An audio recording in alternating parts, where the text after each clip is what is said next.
Terkait dengan program rumah dengan uang muka atau down payment Rp0, Anies Baswedan menyebutkan hal itu merupakan kebijakan yang pro rakyat.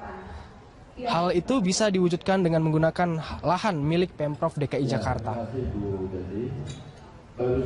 Meski menuai kritik, namun pasangan Sandiaga Uno ini yakin program tersebut akan dimintai warga, khususnya di kalangan menengah ke bawah. Paslon nomor urut 3 ini sudah mendapatkan legal opinion yang berarti secara hukum dan aturan bisa berjalan. Dirinya berjanji akan membuat peraturan untuk mendukung program tersebut jika terpilihnya nanti.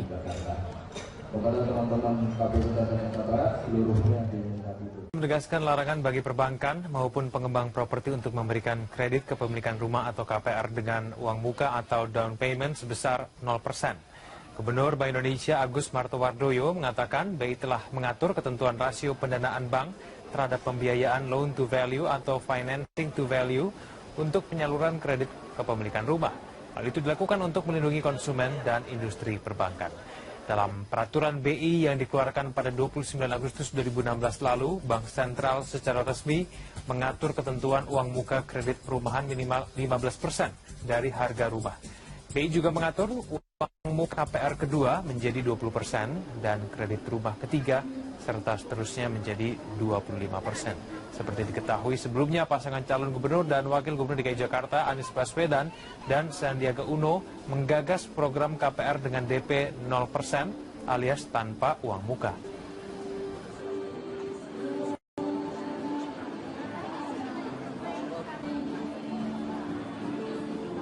Gubernur DKI Jakarta Basuki Cahayapurnama menjalani aktivitasnya di Balai Kota DKI Jakarta.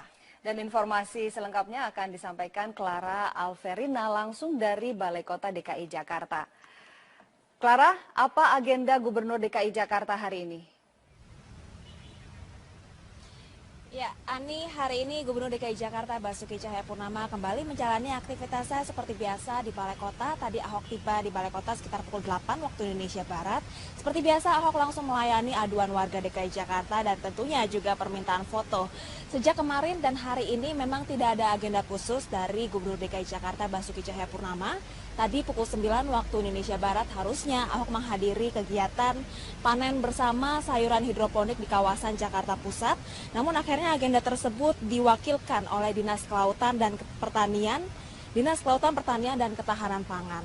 Tadi jam 8 pagi juga setelah melayani aduan warga, Ahok sempat melakukan agenda internal atau rapat bersama dengan Kadis Nakertrans DKI Jakarta Priyono. Dalam wawancara kami tadi pagi di Balai Kota bersama dengan Ahok sempat dibahas terkait dengan masalah banjir yang saat ini menggenangi beberapa titik di ibu kota. Ahok mengakui bahwa saat ini memang banjir masih terjadi di beberapa titik di wilayah DKI Jakarta. Namun hal ini dikarenakan intensitas hujan yang dalam 2 pekan terakhir begitu tinggi. Selain itu juga karena proyek normalisasi sungai yang masih belum rampung. Hal ini dikarenakan masih menunggu pembangunan dari rumah susun. Namun Ahok menjamin meski banjir masih terjadi di beberapa titik di wilayah DKI Jakarta, banjir ini akan surut tidak lama, yakni antara 3 sampai dengan 4 jam atau tidak lebih dari 12 jam. Dan untuk mengantisipasi banjir ini semakin meluas di kawasan wilayah DKI Jakarta, Ahok telah meminta agar Dinas PU dan juga Dinas Tata Air untuk menutup lubang saluran air yang terhubung langsung dengan sungai. Hal ini untuk mencegah meluapnya air sungai saat hujan sedang turun begitu tinggi. Dan kita simak wawancara kami dengan Gubernur DKI Jakarta Basuki Cahayapurnama. Kalau mau berdebat banjir juga panjang kan. Kalau satu sungai belum semua normalisasi, ya bisa airnya tinggi ya tembus. Tapi kan saya jamin tidak lebih dari 12 jam tuh untuk jalan-jalan itu. 3-4 jam juga surut. Tapi intensitas hujan akan naik 3 hari terakhir. Pasti, ini Februari akan tinggi. Terus antisipasi. Makanya yang penting lubang-lubang tutup itu jangan kan dia ada buang air saluran ke sungai. Nah kalau sungai yang tinggi lebih baik lubang harus ditutup juga. Kalau enggak kan dia pasti balik. Yang nutup warga atau dari... Ada PU, Tata Air. Ani. Baik Clara, terima kasih banyak atas laporan Anda. Selamat kembali bertugas. Pemirsa, demikian laporan langsung reporter Clara Alverina dari Balai Kota Jakarta. Pilkada serentak menyisakan persoalan. Masih banyaknya warga yang tidak bisa menggunakan hak pilihnya saat datang ke tempat pemungutan suara. Di Jakarta ditemukan persoalan keterbatasan formulir daftar pemilih tambahan. Ya, tidak sedikit warga yang mengabadikan kesulitan mereka dengan merekam kejadian saat pemungutan suara Selasa kemarin. Ada pula isu yang merebak bahwa situs KPU ini diretas. Kita sudah terhubung dengan Ketua KPU DKI Jakarta, Sumarno. Selamat pagi, Pak Sumarno. Selamat pagi, Mbak. Ya, Pak Sumarno, saya mulai dulu dari isu bahwa situs KPU ini diretas. Itu betul atau tidak, Pak? Jadi begini, saya ingin menjelaskan sebelum menjawab pertanyaan itu ya. Penghitungan suara yang dilakukan oleh KPU itu dilakukan secara manual dan berjenjang. Ini nanti adalah hasil resmi yang akan dijadikan dasar untuk penetapan hasil pilkada kita. Nah, di sisi lain, KPU juga melakukan input data, scan C1 dan entry-nya sekaligus itu melalui aplikasi yang disebut dengan Situng, jadi Sistem Informasi Penghitungan Suara. Nah, Situng ini bukan sebagai hasil resmi, tetapi sekedar data sanding yang bisa dijadikan informasi pendahuluan oleh masyarakat untuk turut serta mengawasi proses rekapitulasi yang manual dan berjenjang tadi. Jadi yang dikabarkan dilakukan peretasan itu adalah yang tadi, yang situng tadi gitu. Jadi kalau yang proses rekapitulasi yang resmi dan sebagainya, kami tidak menggunakan IT karena ini dilakukan secara manual begitu. Nah, informasi dari tim IT KPU bahwa memang kemarin sempat ada terjadi upaya untuk melakukan serangan terhadap situs yang dihitung itu gitu. Ya, sempat dihack dan sempat beberapa saat juga shutdown gitu. Tetapi itu tidak mempengaruhi data. Nah, saya ini agak gaptek di bidang teknologi, tapi penjelasan dari tim IT itu adalah bagian publikasi data saja. Tapi bagian pengolahan data itu aman, tidak dihack, tapi sempat dihack tapi kemudian bisa ditangkal. Tapi yang memang kemudian ada upaya melakukan penyerangan itu terhadap yang bagian publikasi data. Gitu. Tapi tidak merubah data, hasilnya tetap tidak berubah. Gitu. Pak Sumarno, lalu kemudian Pak, apa yang menyebabkan warga banyak yang mengaku tidak dapat menggunakan hak pilihnya padahal mereka sudah terdaftar di IKTP? Jadi begini Mbak Sylvia, kejadian tersebut itu banyak terjadi di TPS-TPS di Jakarta Barat dan juga di Jakarta Utara. Kawasan yang KPU tidak bisa mendapatkan akses pada waktu melakukan pendataan pemilih. Ada kawasan-kawasan tertentu, ada pemukiman-pemukiman elit, ada apartemen-apartemen yang petugas KPU saat melakukan pemutakhiran data bulan September sampai dengan bulan Oktober kemarin itu tidak mendapatkan akses. Warga di situ tidak mau memberikan informasi, tidak membukakan diri, tidak memberikan akses gitu untuk dilakukan pendataan pemilih. Akibatnya data yang ditetapkan yang masuk dalam DPT itu adalah data yang berhasil dikumpulkan, berhasil dikonfirmasi, berhasil dicok oleh petugas. Padahal DPT itu menjadi dasar bagi KPU untuk menentukan berapa banyak TPS yang akan dibangun di daerah tersebut, berapa banyak surat suara yang bisa dicetak dan didistribusikan ke tempat tersebut. Nah, atas dasar itulah kemudian akhirnya DPT ditetapkan, kemudian juga TPS dibangun di daerah itu. Giliran kemarin pemungutan suara itu, warga yang semula tidak mau didata itu berbondong-bondong menyerbu TPS-TPS yang ada di KPU. Mereka datang ke TPS. Memang berhak karena memang diperbolehkan menurut ketentuan yang tidak terdaftar menggunakan KTP atau surat keterangan. Masalahnya kemudian surat suara yang tersedia terbatas karena hanya disediakan untuk pemilih yang tercantum di dalam DPT. Maka konsekuensinya ya banyak yang kemudian surat suara tidak mencukupi karena banyaknya warga yang tidak terdaftar dalam DPT itu kemudian datang ingin menggunakan hak pilihnya. Pak Sumarno, Apakah ini bisa disamaratakan Pak bahwa warga yang tidak mau didaftarkan pada saat pemuktahan data itu karena kesulitan akses Pak? Apakah memang alasannya hanya itu atau sebetulnya ada alasan lainnya Pak? Alasan lainnya apa?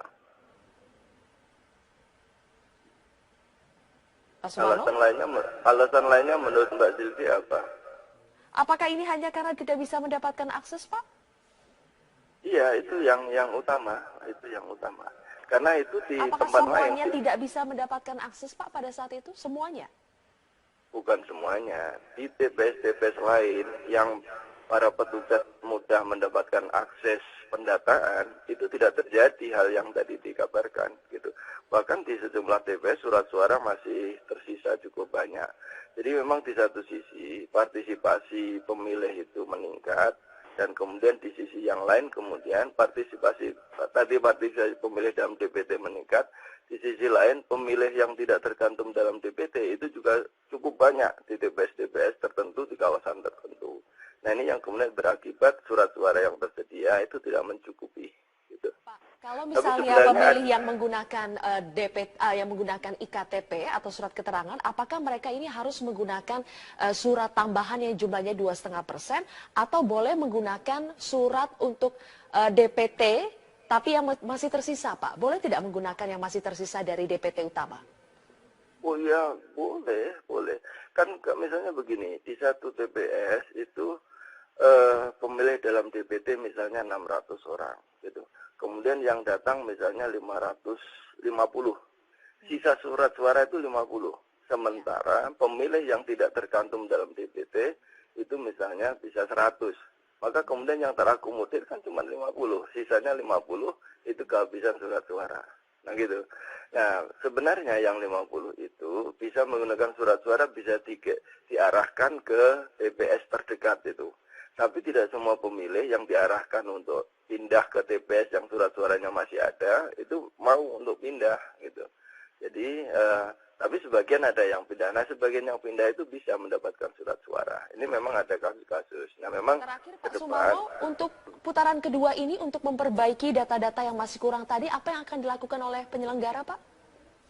Yang dilakukan adalah melakukan rekapitulasi pemilih. Jadi pemilih yang ada, pemilih dalam DPT, ditambah pemilih tambahan, ditambah warga yang kemarin tidak mau didata, itu harus didata. Pemilu itu bukan hanya soal pencoblosan, bukan soal hari pemungutan suara, tetapi juga ada administrasinya. Jadi mereka yang ingin menggunakan hak pilih harus bersedia didata, harus bersedia diadministrasikan jauh hari ketika tahapan pemungutan suara belum dimulai. Saat pendataan pemilih, mereka harus membuka akses untuk bisa didata. Baik, terima kasih Pak Sumarno. Bawaslu sempat memprotes KPU karena tidak menindaklanjuti berbagai pelanggaran yang ditemukan. Sementara Komisi Pemilihan Umum mengaku akan menginvestigasi banyaknya laporan pelanggaran dalam Pilkada Serentak 2017 seperti yang banyak terjadi di DKI Jakarta. Lalu apakah langkah KPU menyikapi berbagai laporan pelanggaran Pilkada Serentak? Langsung saja kita bergabung dengan Komisioner KPU Ida Budiarti di kantor KPU Pusat. Ibu Ida, selamat siang.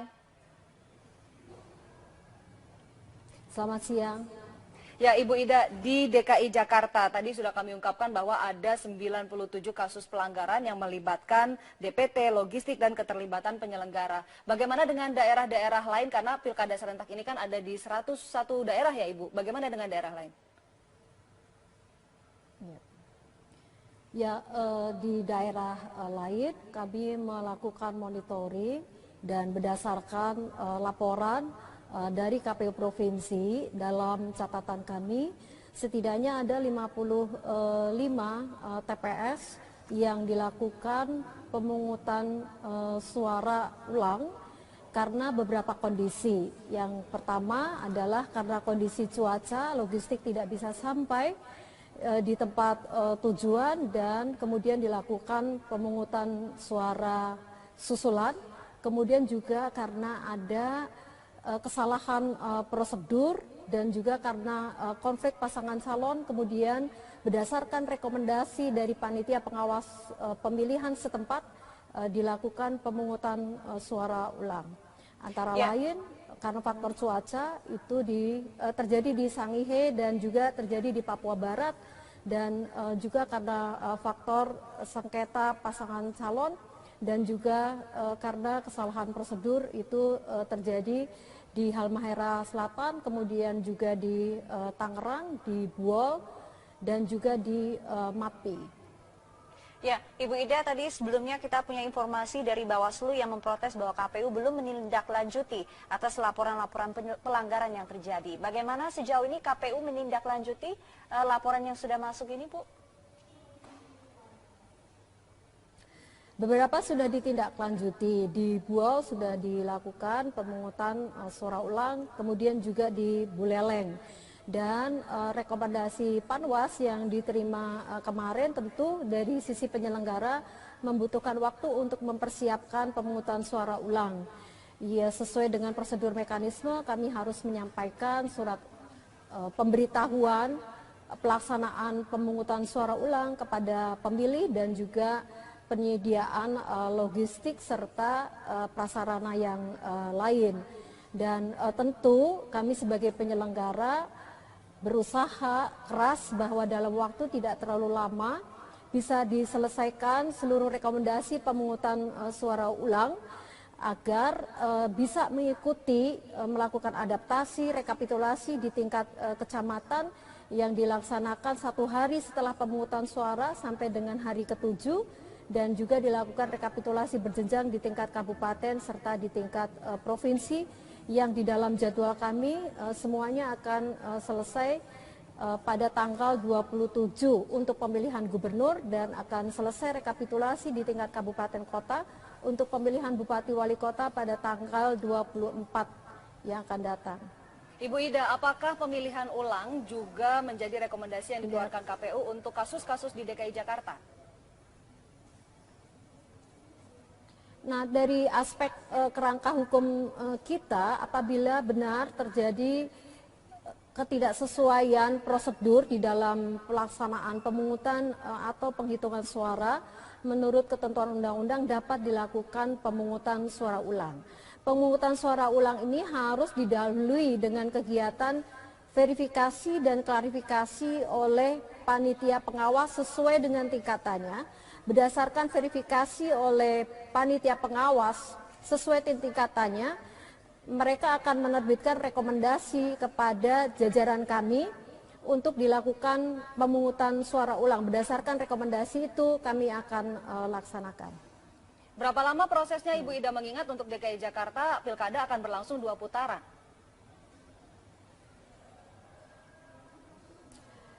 Proses rekapitulasi di tingkat kecamatan itu akan dilaksanakan selama 7 hari, 1 hari setelah pemungutan suara selesai.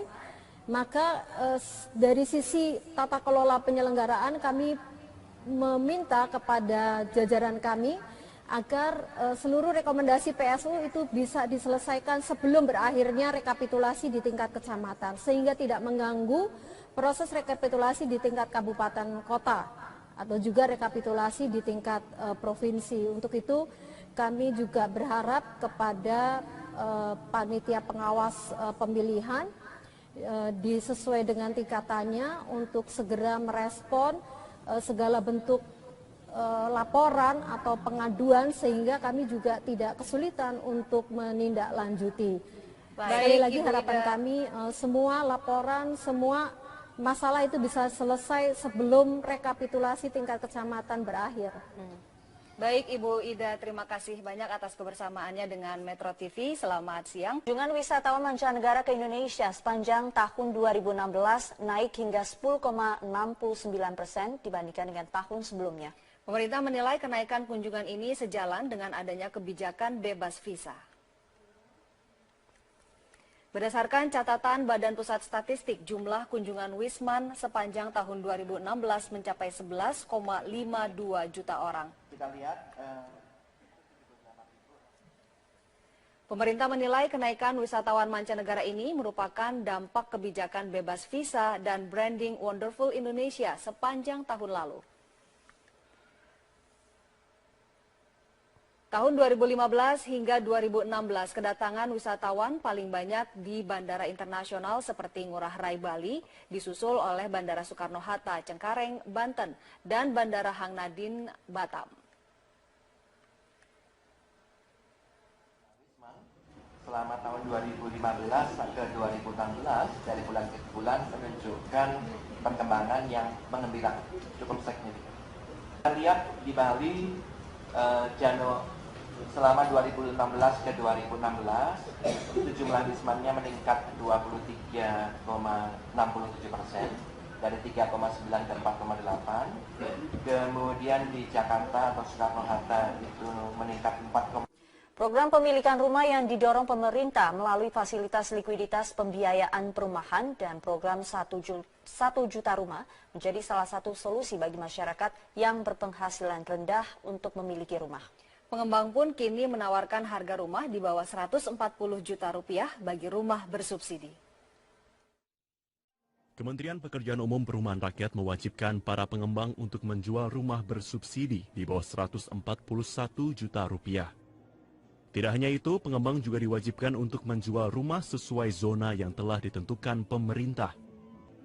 Untuk wilayah Jabodetabek, harga rumah berkisar 141 juta rupiah, sementara untuk wilayah Jawa dan Sumatera dibanderol 120 juta rupiah. Animo masyarakat mengenai rumah, program 1 juta rumah itu memang sangat antusias ya. Terbukti dengan kita kita sudah tahun 2016 itu sudah membuka dan penjualannya cukup bagus. Jadi kita membuka 3 klaster dan alhamdulillahnya 3 klasternya itu berjualan dengan bagus. Kalau kita mulai dari 123 juta karena memang itu adalah harga yang sudah ditentukan oleh pemerintah dengan tipe 2260 itu kita mulai dari situ. Kalau untuk harga paling mahalnya kita di angka 200 jutaan. Bagi calon pembeli ada beberapa syarat yang harus dipenuhi untuk memiliki rumah subsidi. Antara lain maksimal penghasilan 4 juta rupiah per bulan, rumah yang dibeli merupakan rumah pertama dan tidak boleh disewakan, serta lolos pengecekan dari Bank Indonesia. Meski banyak syarat yang harus dipenuhi, namun pembeli tetap antusias dengan rumah bersubsidi ini. Kalau saya lihat sih syarat-syaratnya sih standar ya. Jadi kalau misalnya nggak punya catatan buruk di bank sih kayaknya lebih cepat di approve lah. Kalau misalnya menurut saya sih gitu. Dalam pameran properti ini, Kementerian PUPR dan REI menawarkan berbagai promosi untuk rumah bersubsidi seperti bunga sebesar 5% serta uang muka sebesar 1%. Pameran tahunan ini akan berlangsung hingga 19 Februari mendatang. Bagi Anda